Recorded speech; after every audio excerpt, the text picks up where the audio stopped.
ಅದು ಇವತ್ತಿನ ದಿವಸ ಹಿಂದೂ ಸಮಾಜದ ಬಾಗಲಕೋಟೆ ಪ್ರಶ್ನೆ ನಂಬರ್ 1. ನಾವೇನಪ್ಪ ಅಂದ್ರೆ ಮೊನ್ನೆ ತಾನೇ ನಾವು ಜಿಲ್ಲಾಡಳಿತ ಒಂದು ಸಭೆ ಕರಿತೀವಿ. ಏನ್ ಸಭೆ ಕರಿತೀವಿ? ಅದಕ್ಕೆ ಇಲ್ಲಿ ಇರ್ತಕ್ಕಂಥ ಅಧಿಕಾರಿಗಳು ನಿಮ್ಗೆಲ್ಲರಿಗೂ ಗೊತ್ತೈತಿ.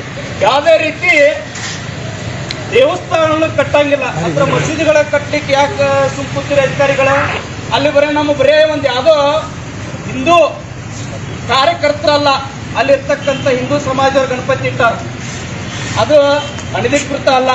ಅಲ್ಲಿ ಅದೇ ಇರ್ತಕ್ಕಂಥ ಏನು ಒಂದು ಯಾವುದೇ ಧರ್ಮದ ಸ್ಥಳಕ್ಕೆ ಅವಕಾಶ ಇರಬೇಕಂತ ಕಾರ್ನರ್ ಪ್ಲಾಟ್ ಒಳಗೆ ಇಟ್ಟಾರ.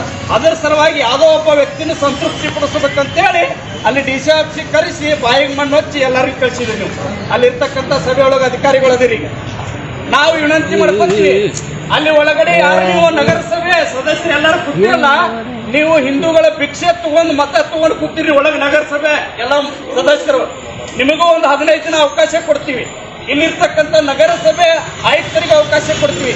ಏನಾದರೂ ಅದು 15 ದಿನದೊಳಗೆ ಬಂದಾಗ್ಲಿಲ್ಲಪ್ಪ ಅಂದ್ರೆ ಇಂದಿನ ನಗರಸಭೆ ಅಧ್ಯಕ್ಷರ ಮನೆಗೆ ಮುಟ್ಟಿ ಹಾಕ್ತೀವಿ. ಬಿಜೆಪಿ ಸರ್ಕಾರ ಇರಲಿ